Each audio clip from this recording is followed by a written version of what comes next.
Hello বন্ধুরা, আমি আবার চলে এসেছি আমার একটা নতুন ভিডিও নিয়ে। এবার এই ভিডিওটাতে আমি তোমাদেরকে দেখাবো আমি সারাদিনে কী কী করলাম। এই সকালে ছাদে উঠলাম, সকালে ছাদে উঠে দেখি যে ভাইরা গুলি খেলছে। তো ছোটোবেলার কথা মনে পড়ে গেল এদেরকে দেখে, খুবই ভালো লাগলো এদেরকে দেখে যে হ্যাঁ আমিও একসময় এরকম খেলতাম, আমরাও একসময় এরকম খেলতাম। তো দেখো এখানে বোনটাও খেলছে ভাইদের সঙ্গে। তো আমারও একটু ইচ্ছা হলো, তারপরে আমিও নিজের ট্যালেন্টটা একটু দেখাতে গেলাম, দেখাই দিলাম যে হ্যাঁ ভাই আমিও খেলেছি ছোটোবেলায় যখন ছোটো ছিলাম। হ্যাঁ, দেখো আমার নিশানাটা কেমন, দেখো একবার দেখো ভাই।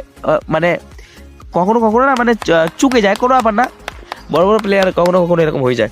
তারপরে গুলি খেলার পরে মনে হলো চলো একটু ক্যারাম খেলে নিই। তো ক্যারামটাও নিচের থেকে উঠে নিয়ে যাচ্ছি, এবার একটু ক্যারাম খেলবো।